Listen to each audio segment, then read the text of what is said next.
네, 전국 대부분 지역에 폭염특보가 이어지면서 온열 질환 사망자가 잇따라 발생하고 있습니다. 네, 오늘은 김경우 인제대 백병원 가정의학과 교수와 함께 온열 질환 예방법에 대해 알아봅니다. 안녕하십니까? 네, 안녕하세요. 네, 어서 오세요. 네, 요즘처럼 이제 더울 때는 이제 이 폭염 피해로 이제 건강 상하시는 분들도 이제 꽤 있다고 하던데요. 우리 흔히 이제 더위 먹었다고 하죠. 네. 그래서 좀 가볍게 여기기도 쉬운데 이렇게 가볍게 여길 수만은 없는 그런 좀 굉장히 위험한 질병일 수도 있다고 하더군요. 어떻습니까? 네, 그렇습니다. 우리 인체는 항상 일정한 온도, 일정한 체온을 유지하고 또 수분과 염분을 유지하고 조절하고 있는데 이게 너무 뜨거운 환경에 노출되게 되면 체온이 올라가게 되고 네. 그럼 우리가 이제 땀을 흘려서 체온을 낮추고 또 더운 데서 좀 피하려고 하는 그런 작동을 통해서 체온을 낮춰야 되는데 그렇지 않고 중심 체온이 40도 이상 올라가게 되면서 땀이 안 나고 또 의식까지 흐려지게 되면은 사망까지 하실 수 있는 열사병이 대표적인 온열 질환 중에서 가장 위험한 질환이 되겠고요.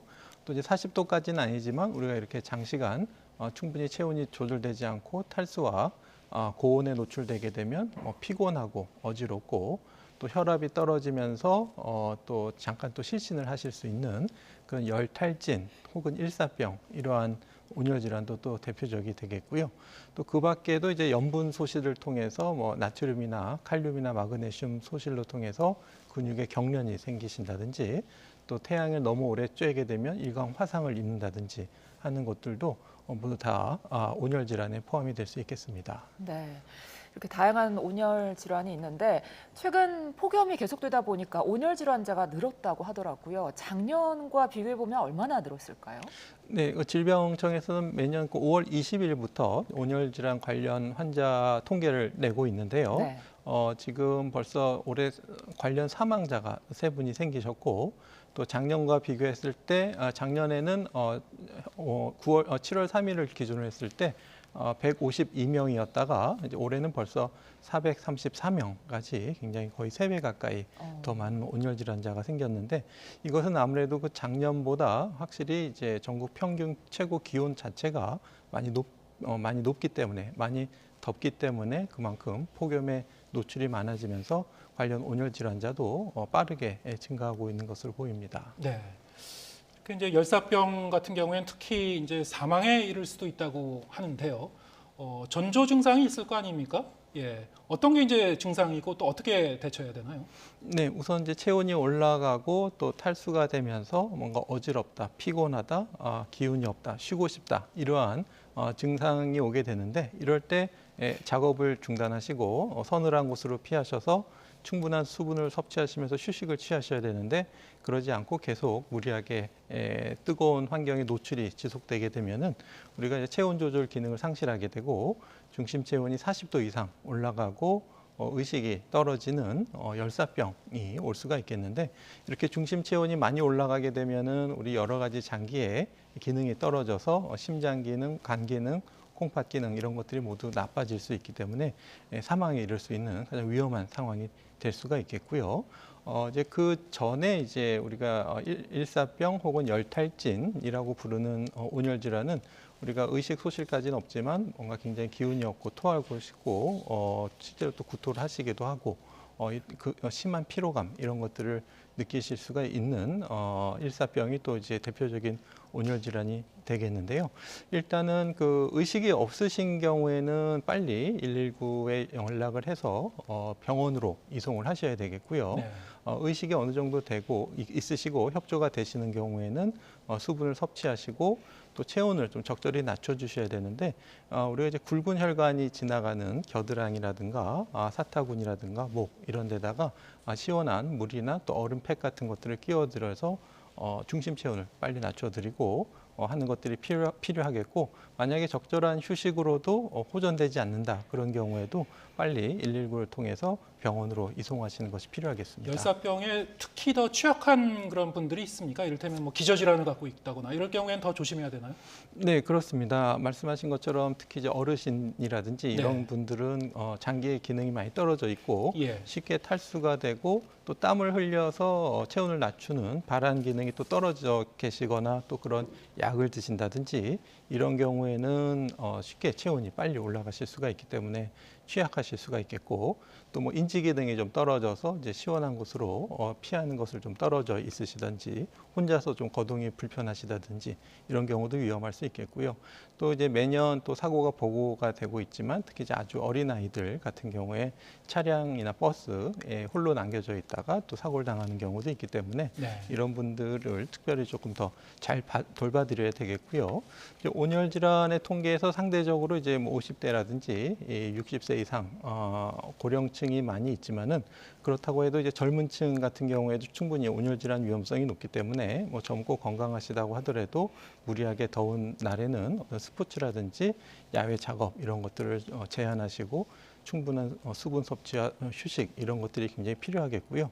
또 우리가 온열에 노출되는 환경이 대부분은 야외에서 뭐 작업이라든지 논밭이라든지 이런 데에 있지만 실내에서도 온열 질환이 발생하고 있기 때문에 실내라고 해도 안심하지 마시고 너무 더운 환경은 피하시는 것이 좋겠고 또 이렇게 온열 질환이 와서 뭔가 어지럽고 특히 이제 의식 변화가 와서 스스로 도움을 119를 부르거나 스스로 휴식을 취하기 어려운 상황이 오실 수가 있기 때문에 일을 하실 때는 혼자 계시지 마시고 반드시 주변에 같이 도와주실 수 있는 분과 함께 같이 이렇게 활동을 하시는 것이 매우 중요하겠습니다. 네, 이번에는 코로나19 관련 얘기도 좀 해보죠. 40일 만에 최다 신규 확진자가 나왔습니다. 뭐 앞서서 리포트로 전해드렸습니다만 BA.5 변이도 지금 걱정이 많이 되는데요. 현재 어떻게 재유행 국면에 진입했다 이렇게 볼 수도 있습니까? 네, 일단 주간 어떤 통계를 봤을 때 지난주에는 그 전주에 비해서 약 주간 평균 확진자 수가 21%더 증가하고 네. 감염 재생산 지수도 1.05로 1을 넘은 것으로 알려져 있는데요.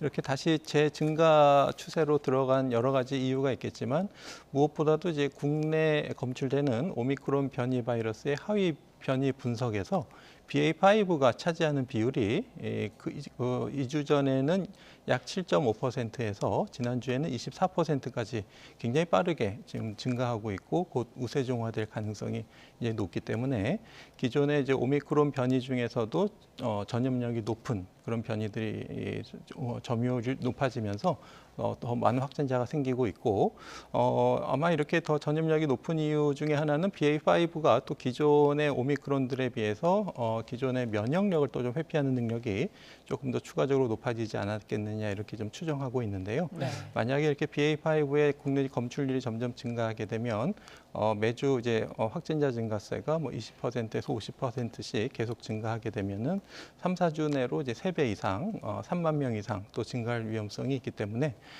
우리가 이제 충분히 아직까지 BA.5 감염이 중증화율이나 치명률이 더 높아진다는 보고는 없지만 그래도 확진자 수가 많아지게 되면 상대적으로 이제 관련 중환자라든지 또 의료 시설을 이용하셔야 되는 분들이 또 이제 적절한 신속하고 또 적절한 진료를 받는데 또 장애가 생기실 수가 있기 때문에 우리가 의료 대응 체계를 충분히 좀 갖추는 준비가 굉장히 좀 매우 중요하다고 할 수 있겠습니다. 네.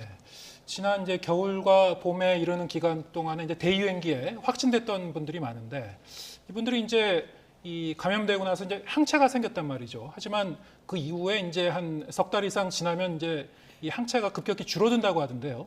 어떻습니까? 한번 감염됐던 분들도 다시 재감염될 가능성이 이제 높아지는 건가요?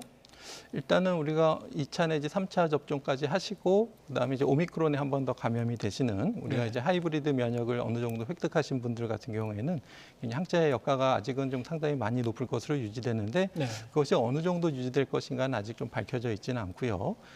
그리고 지금 BA.5의 감염이 주로 이제 한번 하이브리드 면역 감염자를 감염시키는지 아니면은 이제 백신 접종만 하셨거나 아니면 백신 접종을 안 하신 분들 위주로 감염이 일어나는지 조금 좀 추가 분석이 필요할 텐데 지금까지 누적 확진자 수가 한 1,800만 명 정도 되고 있고 네.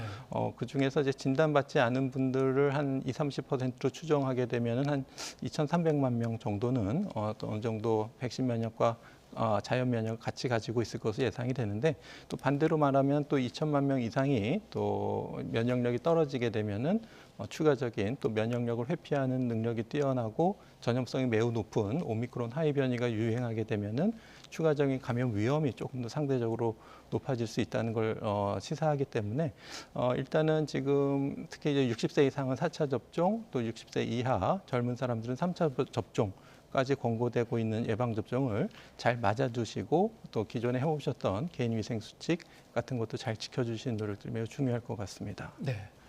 앞으로도 예방 접종의 중요성은 계속 있는 것이고 계속 이제 재유행 가능성 염두에 두고 대비해야 될 것 같습니다. 김경우 인제대 백병원 가정의학과 교수와 함께했습니다. 고맙습니다. 네, 감사합니다.